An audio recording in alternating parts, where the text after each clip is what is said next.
ya na na na na na na. I don't know exactly. Why is something which is real, like self-conscious of itself? Well, why are you here? Why is something which is real conscious of it, necessarily conscious of itself?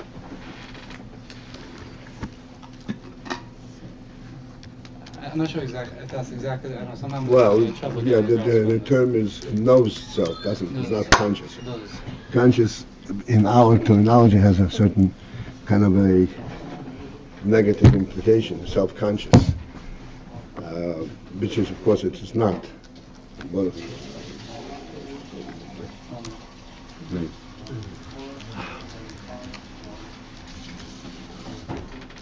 all right.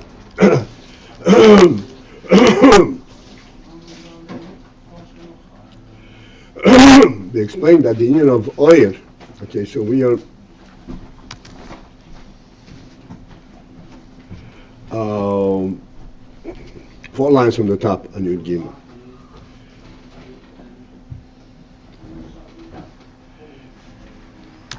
We are in the midst of identifying the difference between the term oil and the term atzilus. And what is the similarity between them? So that we need to identify the difference. The similarity is that Atzilus actually speaks more clearly as to what the similarity is. Atzilus means emanation, and so too is Oyer emanation. The reason that we have kind of a difficulty in correlating the two is that when we say the word oir, we are immediately speaking of oir as we are receiving it, as we are experiencing it, all the way down to the lowest level, as we said, the energy of the sun and so forth, the effect of the oil, the functional oil. But here we are getting a much deeper understanding of what oil is. Oil is something that actually speaks of the etzem, not of the emanation.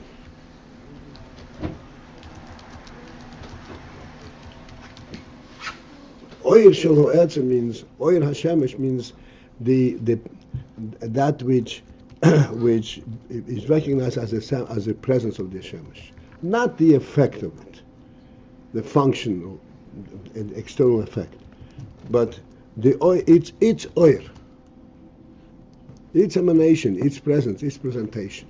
That's meant oil.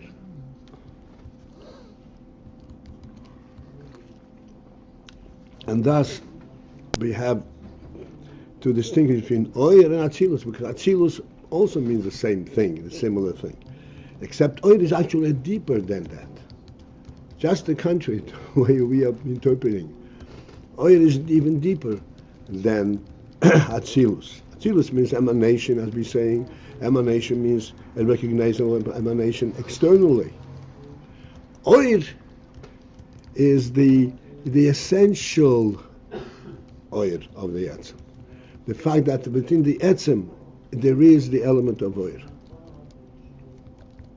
As we said over here, Gilui, it's a Gilui minei obey. Oil means Gilui, but it's Gilui minei obey. Gilui from within and from within and within. This is oil. This is the oil of the Yetz.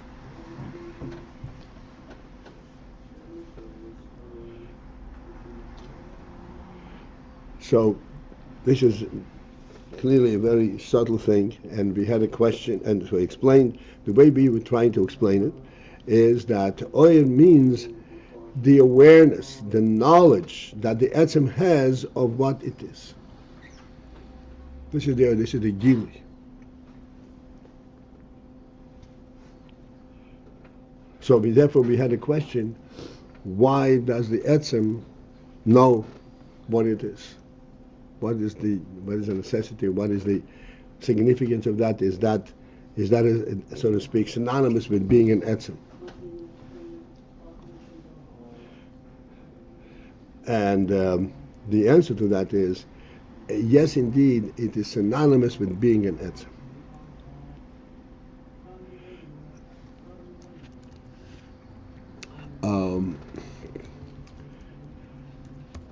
To understand the principle of knowing, we have to step away a little bit from this and to speak more on our world and our experience of knowledge,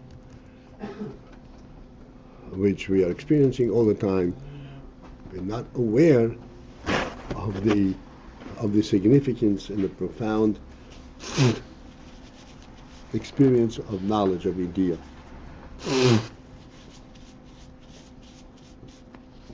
But we are speaking about it all the time.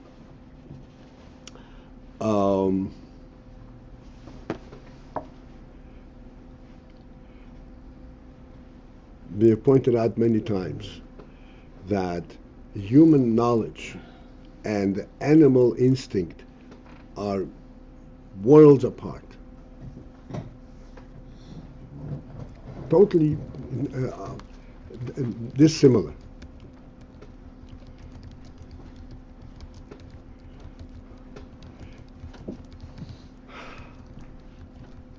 As we have expressed one time, multiple times lately, that an animal, when it sees in light, an animal has the ability to see in light, just like a camera is able to see, quote unquote.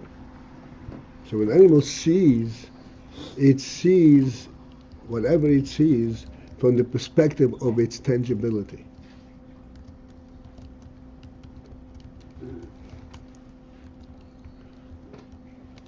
Everybody knows what a scarecrow is?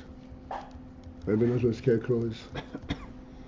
Nobody here is farmers, but everybody knows what a scarecrow is. What's a scarecrow? A skeleton that scares birds and animals away from the field. Why? Because they don't know what they're looking at. Does a scarecrow scare a person? Can we put a scarecrow as a watchman against thievery?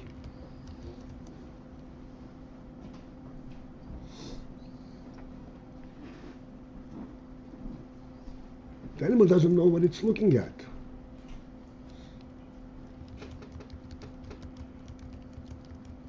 It looks at, as I said, on its tangibility. In contrast, the human being, in total opposite. When he touches something, he surmises what it looks like. What is it about? Not what its tangible element is. When you touch a table, you don't touch a piece of wood. You say, okay, what's that?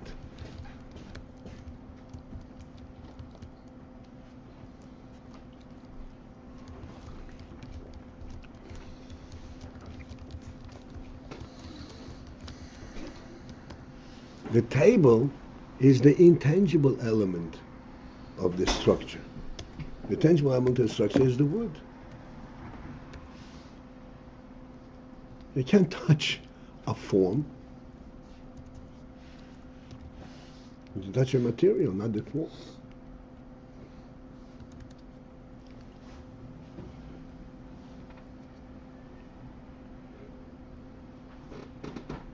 There's much more to speak about. Let's stop for a moment. What does this tell us so far? It tells us that knowledge refers to the significance. In our terminology, the reality of what this is.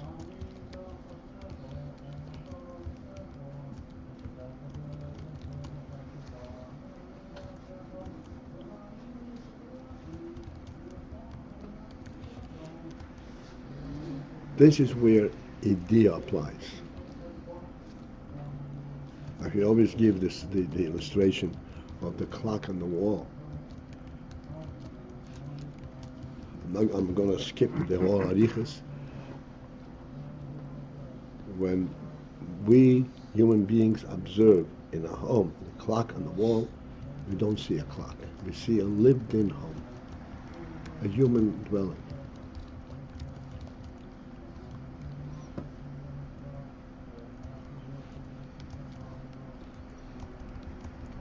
We see the significance. Why is the clock on the wall? If this were a candle, there would be no clock on the wall.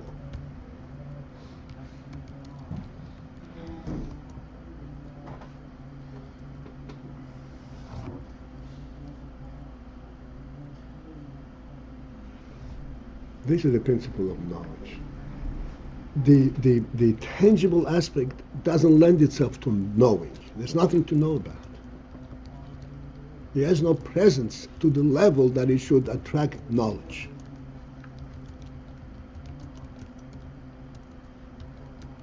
Knowledge is attracted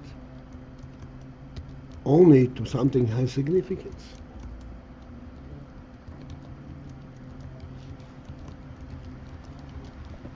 Not only is attracted, but knowledge can relate only to the significance of things.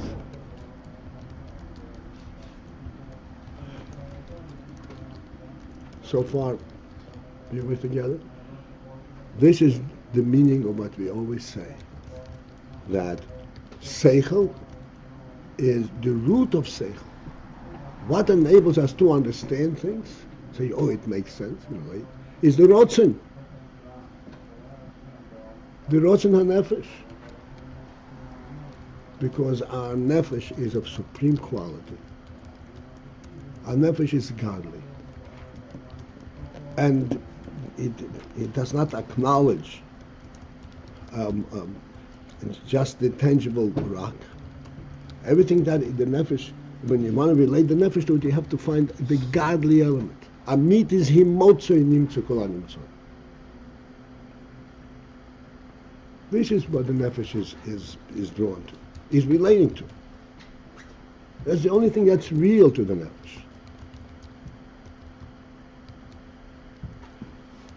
And this is why there is seichel. Seichel is the functional element of rotzen, the chitzonius of rotzen.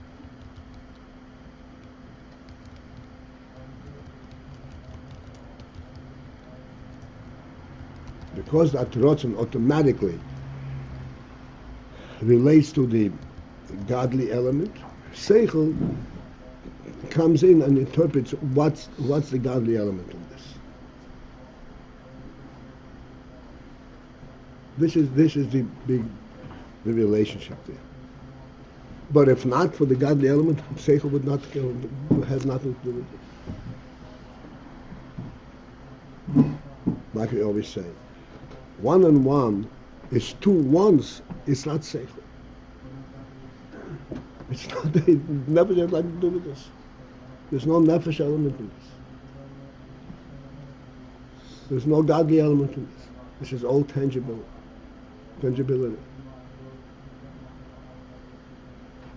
And therefore there's seichel doesn't play a role, it cannot relate to us.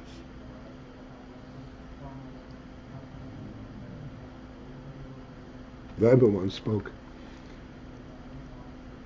about college. People go to college, and they graduate, and they get the 3 letters behind their name.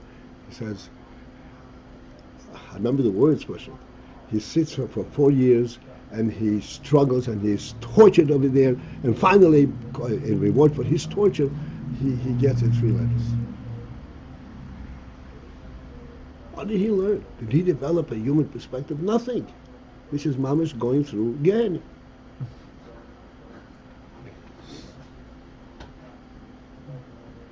The Rebbe's expression was a materzech of period, and the reward for that is that he gets a piece of paper.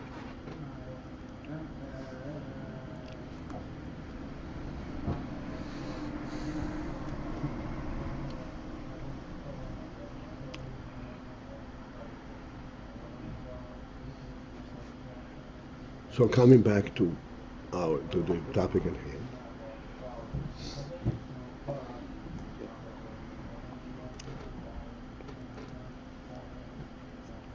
That which is real, like we say, etzem. If the etzem has an etzemdike reality and truth, then that reflects itself in knowing it, because that in knowing and truth go hand in hand.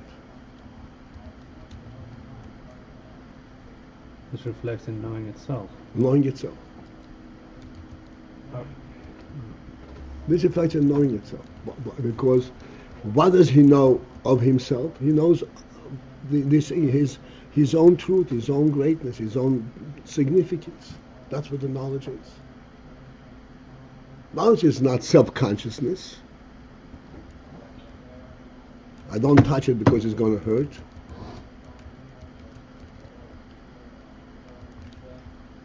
Go ahead. The knowledge, and then we were saying. One second. Yeah. If you feel that I'm missing something, Yeah. I am. Okay. Yeah. Okay. If you want to clarify what I said already, fine. But if No. I'm missing, yeah. Everything's clear.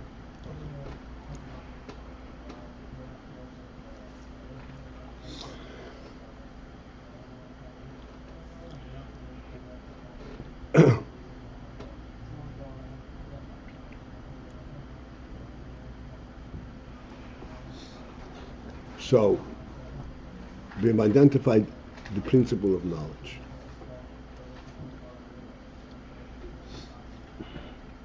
Now, within that, there are different levels.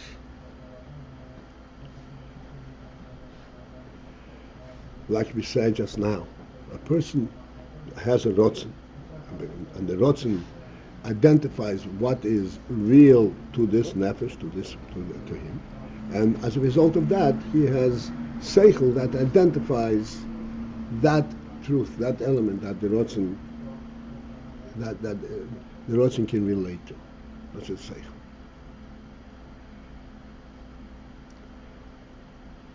This seichel element is what one would call a subjective seichel. In other words, this is something which I can relate to. This is how I understand it. This is still not the pure element of knowledge.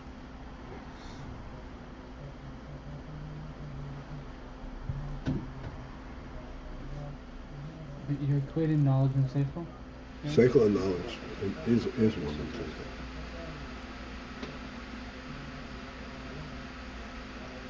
There are different parts of it, but seichel is in there, yeah.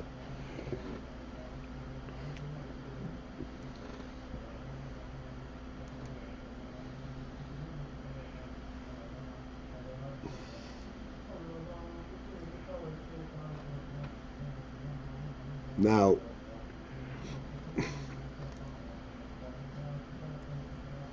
why, in this our example of the nefesh, the rotzen nefesh, it relates to things that are suitable for it to relate to.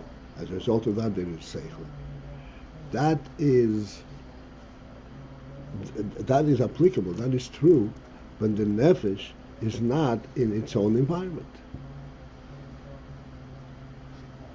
It's in the world. It's in the goof, and it has to, so to speak, give life to the goof, or give the goof of its quality, and that comes to the seichel. As a human being, like we say, a human being, you have to act in a certain way. You have to do certain things and so forth, not do certain things. So this is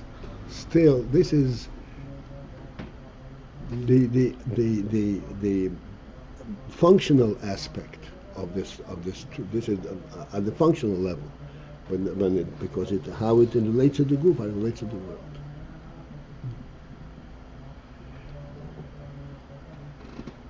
The the essence of this rotzen, of this, is not a rotzen that how it relates to things, to other things.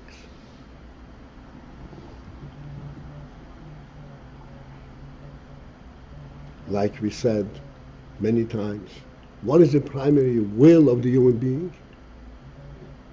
Doesn't want anything. He wants to be himself. What is the primary will of the nefesh? Is to be a nefesh.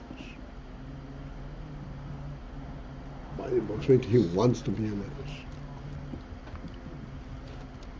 What does it mean a human being wants to be a human being? He is a human being. Hopefully, right? That was your chuckle. What is the meaning of these words? The meaning of these words is that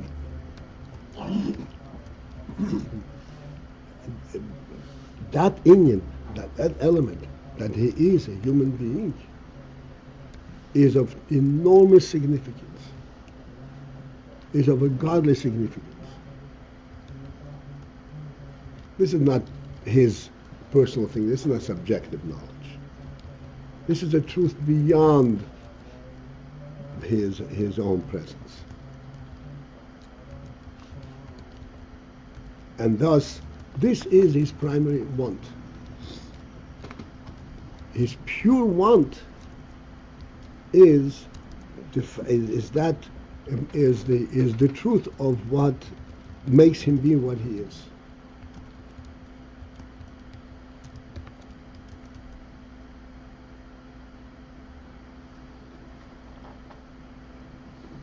Let me just conclude this. I know that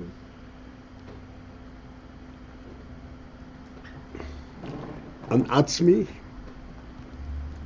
the term atzmi means something that is true in and of itself. What is true in and of itself? Only the pure truth itself is true in and of itself.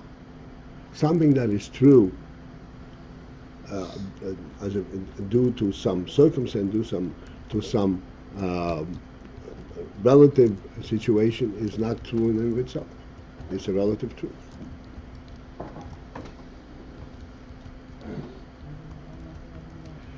That truth that is true in and of itself, let me see if we can follow this. A truth that is true in and of itself only has no mitzias, only has significance, only has meaning. When you call in a house and you see a clock on the wall, so you see a wall and you see a clock and you see a whole thing, and then you say, oh, but there is also something to know. Etzem only has that which is worth knowing. Doesn't have anything else. That's what Etzem is.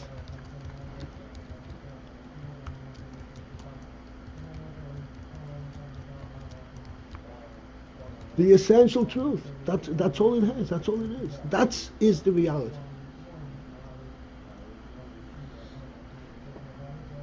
That truth, that level of truth, is something which we have no capability of identifying with ourselves.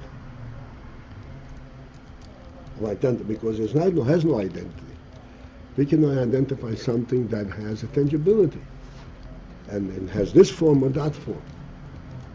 This has no form, has no tangibility. But if we say that Atmi means that it's for itself, self-contained, knowledge is an external thing, so why do we say that the only mitzvah is from the knowledge of it, the knowing it? Because this knowing it is the gili of that truth. And why does he know it? Because all it is everything about it is worth knowing. It stands for truth per se. I don't know, we'll still have to struggle with it, but this is the principle. Just 1 second. This absolute truth of Etzim is a truth, an absolute truth. Absolute truth, as we said, does not depend on having a keli, or having a place to be, or having a form. Absolute truth is an absolute presence. And this is why it has oyer. What's meant oyer? Its presence. But this is its presence as on an internal level, because internally it has a presence. Why? Because everything about it is worth to be, has a significance. Not just the significant part, which is expressed, which is contained in a keli. There's no keli. This is what the Rambam says. That before we come to wisdom, we have to know that there is a first being. And that first being, this is Amitis Imotze. That first being has no keli, has no means by which we should know. In Chochmah, with Seichel. It's an interesting thing we say in davening every day. This is actually from Toner's video, right? Leilam hiyodim yeshumayim b'seiser, umeid al ho'emes. What does moed al ho'emes mean?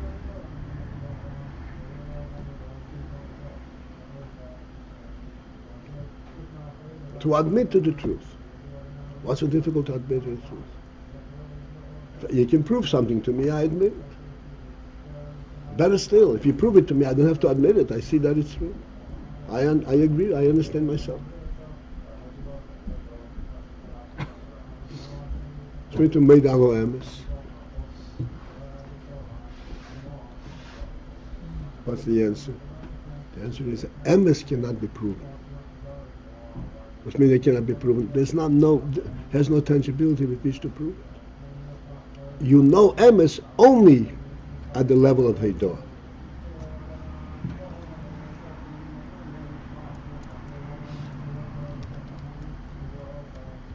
You know you didn't make yourself. You don't know who made me. But I know I didn't make myself. That I'm moide. That puts me in a category of emes. I'm for real. How am I for real? I didn't make myself. That's the truth. I don't know what that means. But that's an absolute truth. That's a pure truth without any form to it. I'm not saying I know who made. I know that I was made because I know who made me. No, I know I was made because I didn't make myself.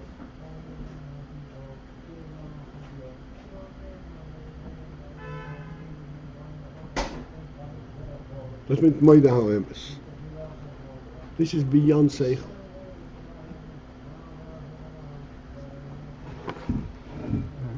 This is why there is a deal, which is oil within the yetzer. Okay, now, the time is not limited to be beyond time. You have something to say? I'm still a little unclear about why it's not enough to just be a human being. He has to know, he has to want to be a human being. He wants to be a human being. Is the idea there is that being a human being is beyond his metzius? Is that he has to want? It's a truth that is. Does a rock want to be a rock? Yes. It's a matter. I mean, yes. We say that everything wants to be what everything wants to be. That's right. The reason it wants to be is because there is a godly command that it should be. That wanting is its truth.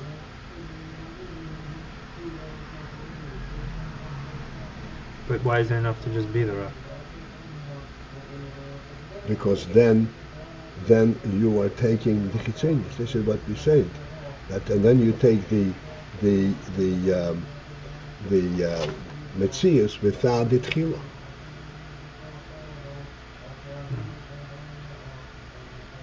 So the wanting to be includes That's a connection to the Tchila. what you're being given, what the Eibusha wants. The fact that that this is something that was given to you. Okay, it's a shkedesh we have to. Okay, just like we held over a question, we can hold another question. But have a good day, a good chodesh. Go to. That doesn't apply to the Eibusha himself. To the real Atzmus, that doesn't apply. He doesn't. He's true in and of himself.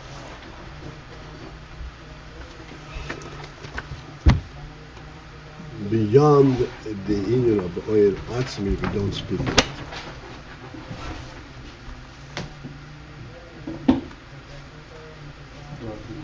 So we're always talking about something that has tefillah. In this whole discussion, this is a.